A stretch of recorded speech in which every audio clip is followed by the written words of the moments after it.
Bonjour, aujourd'hui nous allons voir la notion de réseau et d'isométrie d'un réseau. Alors un réseau, c'est pas grand chose, c'est juste un sous-groupe de l'ensemble des translations du plan. Alors, ce n'est pas n'importe quel sous-groupe, il y a des conditions. Alors les conditions, c'est que ce soit engendré par deux translations, deux vecteurs, qui sont en eux-mêmes une base de tout l'espace vectoriel. Donc ça s'appelle la base du réseau. Donc c'est les combinaisons linéaires à coefficients entiers, en fait, de deux vecteurs linéairement indépendants dans le plan. Une base, il faut bien comprendre qu'une base de l'espace vectoriel tout entier qui serait contenu dans le réseau n'est pas nécessairement une base du réseau. Si on multiplie tous les vecteurs de la base par 2, on n'arrivera pas à obtenir les vecteurs de départ. Donc, très utile pour étudier un réseau, c'est la notion de domaine fondamental.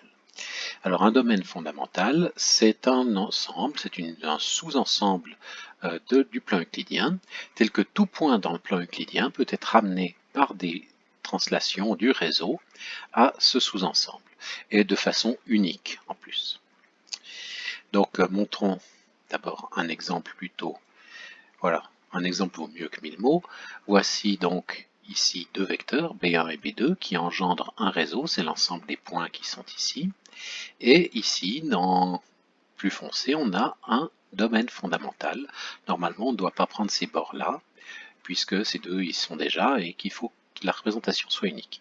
Alors pourquoi ceci est un domaine fondamental? Tout simplement, on prend un point qui serait, disons, avec ce parallélogramme, on peut paver l'ensemble, couvrir l'ensemble du plan, et ça veut dire que tout point a une représentation là-dedans, puisqu'on n'a qu'à prendre une translation qui emmène, on a notre point ici, on prend une translation qui emmène ce point là-dessus, et on obtient ici un point dans l'espace euclidien, dans le domaine fondamental. Alors, si si on a donc nos deux vecteurs de base, un domaine fondamental, c'est justement celui qui est ici illustré. C'est toutes les combinaisons linéaires à partir de ce point ici, toutes les combinaisons linéaires avec des coefficients qui sont entre 0 et 1. Et plus généralement, pour un point quelconque, on n'a qu'à prendre la partie fractionnaire des coordonnées de ce point pour obtenir son équivalent dans le domaine fondamental. Pour tout parallélogramme, en fait, tout autre parallélogramme dont les sommets sont des points du réseau et qui ne contiendrait pas d'autres points, ce parallélogramme permet de former un domaine fondamental. Alors, il peut y avoir des parallélogrammes extrêmement fins qui forment en fait un domaine fondamental. Ce n'est pas nécessairement celui qui est illustré là. Alors, une propriété des domaines fondamentaux, c'est qu'ils ont tous la même aire. Alors, on l'appelle covolume parce que le volume, c'est la notion de volume associée à la dimension, et l'aire, c'est le volume en dimension 2. Donc, le covolume du réseau, c'est l'aire d'un domaine fondamental, et tous ont la même aire, et ça parce que les transformations entre des bases du réseau, les transformations entre deux domaines fondamentaux, donc aussi entre les deux bases du réseau, sont des transformations à coefficient entier. Et être à coefficient entier et inversible, puisqu'on doit pouvoir revenir en arrière, c'est obligatoirement être de déterminant plus ou moins 1. Et être de déterminant plus ou moins 1, c'est multiplier l'aire par 1. Donc l'aire du domaine fondamental est toujours la même. Le groupe orthogonal ou groupe ponctuel, c'est en fait l'ensemble des isométries qui stabilisent le réseau, mais qui fixent l'origine. Donc on pourrait prendre un point arbitraire, mais ça doit être toujours le même point qui est fixé. Toute isométrie du réseau peut s'écrire en fait comme un élément du groupe orthogonal composé avec une translation. En fait, il y a une histoire de produit semi-direct là derrière. C'est que le groupe des isométries du réseau, c'est en fait le produit semi-direct des translations par le groupe orthogonal. Dans le groupe orthogonal, il y a un sous-groupe qui s'appelle le groupe spécial orthogonal, qui est formé en fait des isométries qui sont des rotations. Des rotations donc dont le centre est à l'origine. Le réseau lui-même en tant que groupe, sera un sous-groupe distingué du groupe des isométries. N'oublions pas que le réseau agit sur lui-même, donc il est aussi formé des isométries du réseau. Donc c'est un sous-groupe distingué, et ça tout simplement parce que conjugué par une isométrie, une translation reste une translation.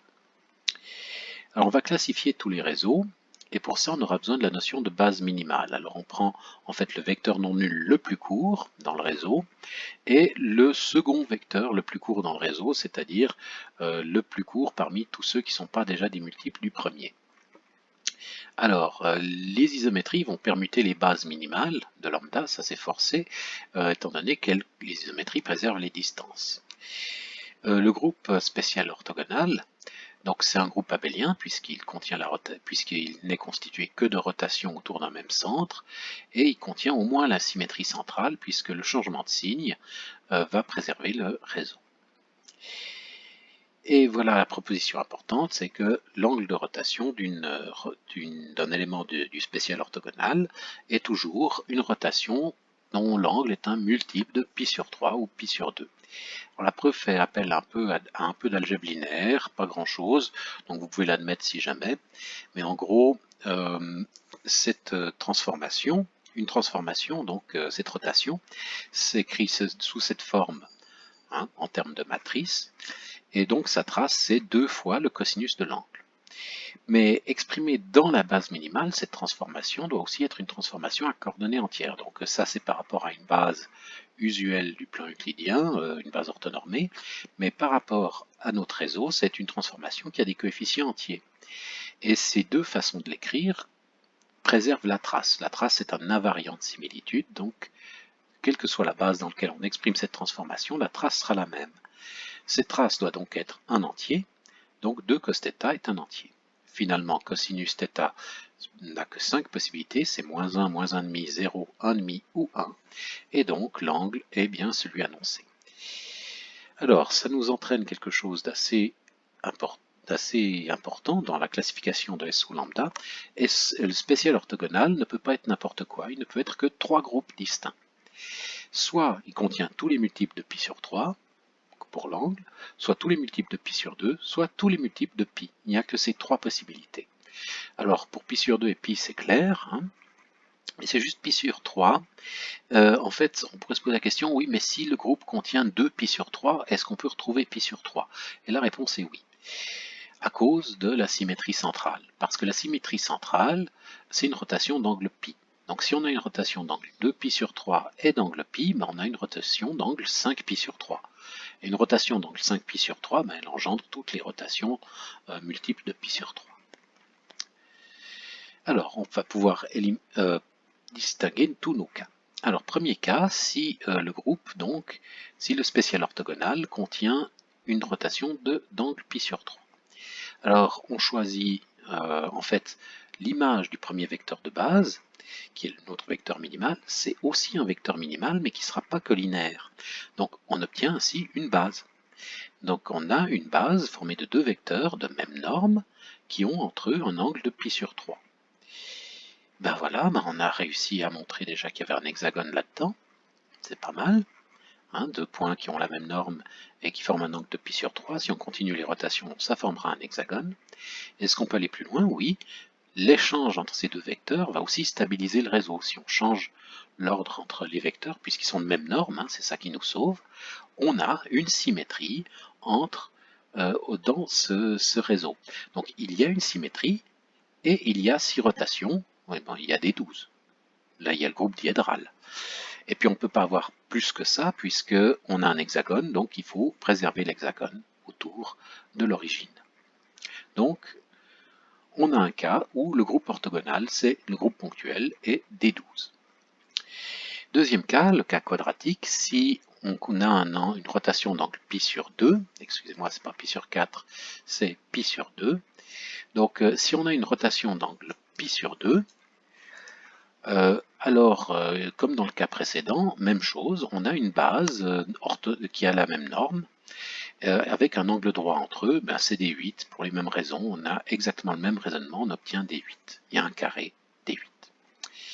Finalement, continuons. dans les autres cas qui restent, on a une symétrie, on a simplement la rotation d'ordre 2 et rien d'autre. Alors cette rotation, soit elle a deux axes de symétrie, dans ce cas, soit le réseau a deux axes de symétrie, soit aucun. En fait, s'il existe un seul axe au moins un axe de symétrie, il en existe un second qui est orthogonal. Ce qu'on fait, c'est qu'on ramène par cette symétrie, on applique cette symétrie à l'origine, on ramène cette origine à l'origine par cette translation, puis on applique la symétrie centrale. On obtient ainsi une symétrie du réseau qui est composée d'un nombre impair de symétries, 2, 2, 1. Donc il y a 5 symétries là-dedans, et on sait qu'on peut, on peut changer ça, on peut écrire ça comme 3 symétries ou une symétrie, mais en plus celle-ci a un point fixe, qui est l'origine. Donc c'est une symétrie qui passe par l'origine. Donc il y a une seule symétrie passant par l'origine, elle n'est pas parallèle à la première symétrie, parce que sinon la rotation ne serait pas une rotation, ce serait une translation. Donc il y a une symétrie qui n'est pas parallèle à celle qu'on s'est donnée. Finalement, des symétries qui seraient ni parallèles à sigma ni perpendiculaires à sigma nous engendreraient des rotations qui ne seraient pas d'angle capi sur 2. Donc, d'angle capi. Ça se contredirait notre hypothèse. Donc, il y a deux rotations perpendiculaires entre elles, s'il y en a une, ou il n'y a aucune, il y a des symétries perpendiculaires entre elles, ou il n'y a aucune symétrie. Donc, dans le cas où on a deux symétries, elles doivent être orthogonales, et donc le groupe du orthogonal, c'est D4. Et le domaine est soit un rectangle, soit un losange, sa figure duale. Il est possible d'avoir les deux.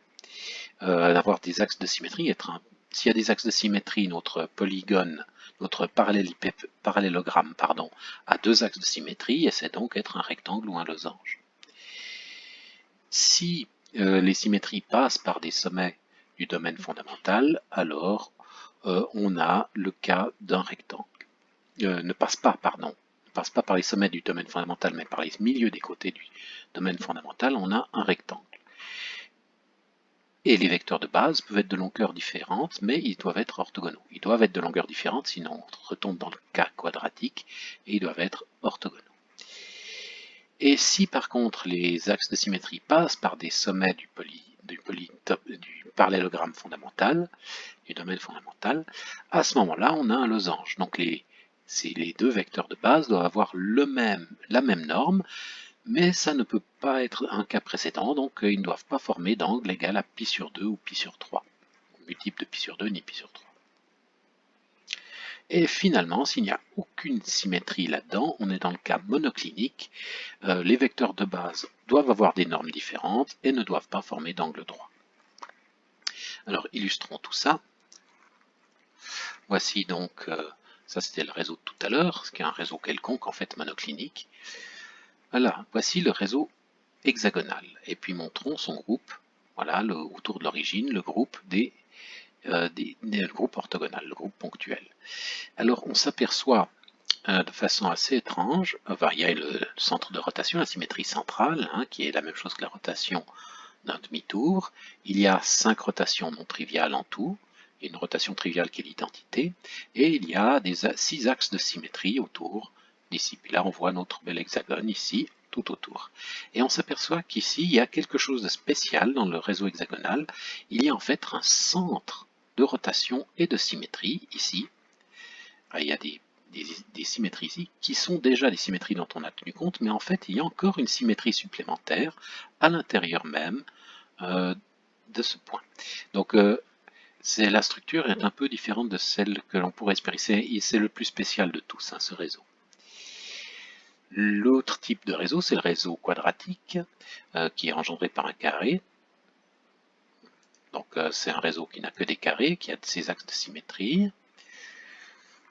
Il y a le réseau orthorhombique primitif, donc un rectangle. Le réseau orthorhombique centré, c'est qui correspond à un losange, mais un losange qui n'a pas d'angle particulier. Et le réseau monoclinique qui est quelconque.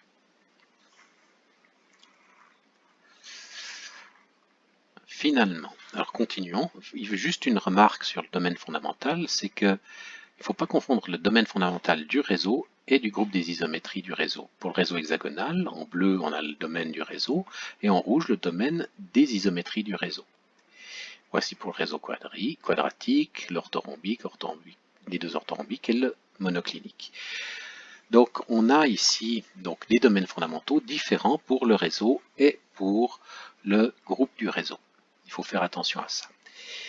Et finalement, à conjugaison affine près, tous les groupes d'isométrie de réseaux peuvent être vus comme des sous-groupes de ces deux réseaux-là.